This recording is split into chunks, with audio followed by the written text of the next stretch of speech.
لیکن ایک بات جو بہت دکھ کے ساتھ کہنی پڑتی ہے وہ یہ ہے کہ ہر حکومت نے کشمیر کو ایک آپ یہ کہہ لیں کہ انڈیا کو ہیٹ دینے کا ذریعہ وہ بنائے رکھا ہے کہ جب انہوں نے کہیں پہ گڑبڑ کی ہے تو انہوں نے کشمیر کے اندر تھوڑا سا گڑبڑ کروا دی ہے۔ اگر نظریہ یہ ہے تو پھر اس کا کوئی حل نہیں ہے، اور آپ کسی بھی حوالے سے کسی بھی اجر کے ثواب کے مستحق نہیں ہیں، کسی اعزاز کے مستحق نہیں ہیں۔ اور اگر آپ کا نظریہ یہ ہے کہ ظلم ہو رہا ہے، زیادتی ہو رہی ہے، وہ ہمارے مسلمان بھائی ہیں، اور آپ کو اسٹیپ لیتے ہیں، تو شاید پھر آپ اجر کے بھی اور ثواب کے بھی مستحق ہوں گے، اور اللہ تعالیٰ کی ذات آپ کے اوپر مہربانی فرمائے گی۔ جب وہ قرآن صحابہ شہید ہوئے ہیں تو نبی کریم علیہ السلام خاموش بیٹھے رہے؟ نہیں، نبی کریم علیہ السلام نے رد عمل دیا، صحابہ نے رد عمل دیا، پھر ہمیں بھی رد عمل دینا ہوگا، اور مضبوط رد عمل دینا ہوگا۔ یاد رکھیے، تاریخ ان قوموں کی لکھی جاتی ہے جو ٹکراتی ہیں، یاد ان لوگوں کو کیا جاتا ہے کہ جو اپنی جانیں نچھاور کرتے ہیں۔ اور پھر ایک اور حدیث ذہن میں رکھیں آپ، ہم کیوں ذہنی طور پہ ہم کیوں جھکاؤ رکھتے ہیں؟ ایک تو ایمان کا رشتہ تو ہے ہی ہے، اور دوسرا نبی پاک علیہ الصلوۃ والسلام کی حدیث ہے، واللہ فی عون العبد ما کان العبد فی عون اخیہ، اللہ کی ذات بندہ مومن کی اس وقت تک مدد کرتا رہتا ہے جب تک بندہ مومن اپنے مومن بھائی کی مدد کرتا رہتا ہے۔ آپ کے معاملات قدرت کی طرف سے سیدھے ہوں گے جب آپ اپنے معاملات مسلمان بھائیوں کے ساتھ سیدھے رکھیں گے، آپ مخلص ہو کر کے ان کے ساتھ چلیں گے، ان کو کندھا دیں گے، اللہ تعالیٰ کی ذات آپ کے معاملات کو سیدھا رکھے گا۔ بدر میں کس طرح نقشے بدلے ہیں، کس طرح قوتوں کا جو تقابل تھا وہ کوئی تقابل ہی نہیں تھا،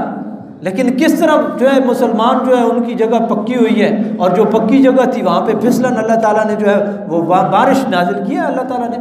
اور ٹوٹل نقشہ چینج ہو گیا، جو زمینی حقائق تھے وہ ٹوٹل بدل کے رہ گئے ہیں۔ جہاں ریت تھی، جہاں بندہ چل نہیں سکتا تھا، دوڑ نہیں سکتا تھا، وہ جگہ پکی ہو گئی، پانی بھی میسر آ گیا، اور جو جگہ پکی تھی وہاں پہ پھسلن ہو گئی، کوئی دوڑتا تھا تو گرتا تھا۔ یہ تو اللہ تعالیٰ کا نظام ہے، لیکن کیا تھا کہ نیتوں میں اخلاص تھا، نیتوں میں کوئی وہ نہیں تھا، اور یہ بھی نہیں تھا کہ یار بس اپنا جو ہے یہ جو بارڈر جو تاریں کھینچی ہوئی ہیں یہ تو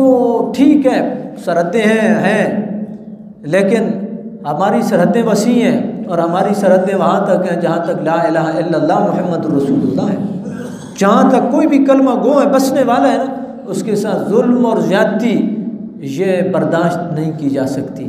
باقی اسلام جو ہے جن کو ساتھ معاہدے ہیں، اسلام معاہدوں کی پاسداری کرتا ہے۔ میں نے شاید کئی دفعہ آپ کی گوش گزار کیا تھا، حضرت امیر معاویہ رضی اللہ تعالیٰ عنہ کے پاس بڑی منظم طاقت تھی، اور ایک حکومت کے ساتھ آپ کا معاہدہ ختم ہو رہا تھا، تو آپ نے لشکر کشی کی اور جا کر کے بالکل بارڈر پہ بیٹھ گئے، اور فوجیں پوری طرح تیار کر کے بیٹھ گئے کہ مثال کے طور پہ جو ہے جی وہ 5 بجے معاہدہ ختم ہو رہا ہے تو 5:01 پہ ہم چڑھائی کر دیں گے۔ تو ایک صحابی حضرت امیر معاویہ رضی اللہ تعالیٰ عنہ کے خلاف کھڑے ہو گئے، انہوں نے کہا کہ نہیں، پہلے آپ اعلانیہ ان کو بتائیں کہ جی آپ کا اور ہمارا معاہدہ 5 بجے جو ہے وہ ختم ہو رہا ہے، مثال کے طور پہ میں ایک بات کر رہا ہوں، معاہدوں کی پاسداری ضرور ہے، پھر اس کے بعد جو ہے وہ آپ لشکر کشی کریں۔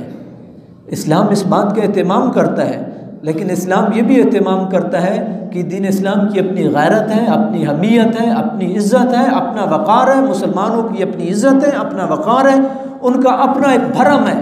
وہ اپنے بھرم پہ، اپنے وقار اور اپنی عزت پہ اور دین اسلام کی عزت کے اوپر کسی قسم کے بھی کوئی بھی وہ لے دے کرنے کے لیے تیار نہیں ہے۔ میں آپ کو بتاؤں کتنے دکھ کی بات ہے، ہمارے اس محلے کے ایک آدمی، ان کی والدہ مقبوضہ کشمیر میں،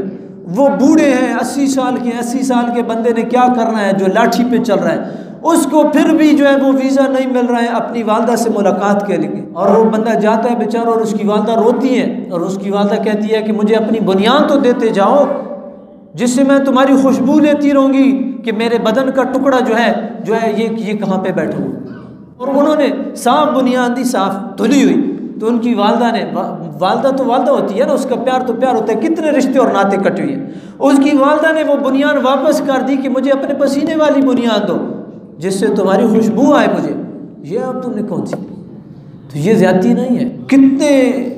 لوگ بچھڑے ہوئے ہیں، کتنے لوگ آپس میں کٹے ہوئے ہیں، لیکن حکومتیں ہیں، پھر لوگ کہتے ہیں بڑے معاملات ہیں جی، مولانا جو ہے حضرات کو سمجھ نہیں آتی۔ مولانا حضرات کو اتنی تو سمجھ آتی ہے کہ جہاد فی سبیل اللہ سنت مصطفیٰ صلی اللہ علیہ وسلم ہے۔ ہمیں اتنی ضرور سمجھ آتی ہے کہ جب ماں اور بیٹا جو ہے ایک دوسرے سے بچھڑتے ہیں تو بڑی تکلیف ہوتی ہے۔ ہمیں اتنی ضرور سمجھ ہے کہ کسی بھی مومن اور مخلص مسلمان جو ہے جو وہ اٹھتا ہے تو وہ اخلاص کے ساتھ دوسرا جو ہے اس کی مدد کرتا ہے، وہ اس کو استعمال نہیں کرتا ہے۔ اتنی سمجھ تو ہے نا ہمیں۔ آپ نے صحابہ کرام کی زندگیوں میں دیکھے، وہ لڑ پڑتے، کٹ جاتے، مر جاتے، اپنے آپ کو ختم کر دیتے دوسرے مسلمان کی عزت کے لیے، وہ کھڑے ہو جاتے غیر مسلموں کے خلاف۔ ایک اسلام کو دیکھنے کا یہ بھی زاویہ ہے۔ اللہ تعالیٰ نے ارشاد فرمایا ہم تمہیں آزمائیں گے، جانی نقصان بھی ہوں گے، تمہارے مالی نقصان بھی ہوں گے،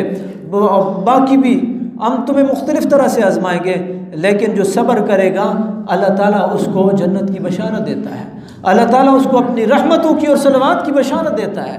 باقی تو پھر کنکلوژن اور نتیجہ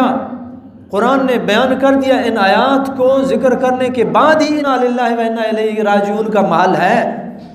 کہ باقی تو لوٹ تو پھر سب نے جانا ہے نا، لوٹ کے تو اللہ ہی کی طرف جانا ہے نا۔ کوئی پہلے چلا گیا تو کوئی بعد میں چلا گیا، کوئی 10 سال زیادہ جیا تو کوئی 10 سال کم جیا،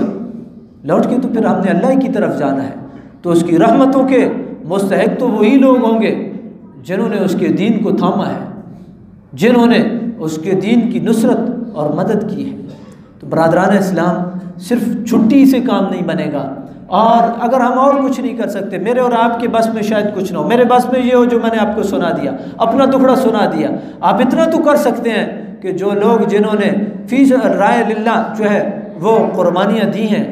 آپ ان کے لیے دعا تو کر سکتے ہیں بلندی درجات کے لیے، آپ ان کے حق میں ہاتھ تو اٹھا سکتے ہیں۔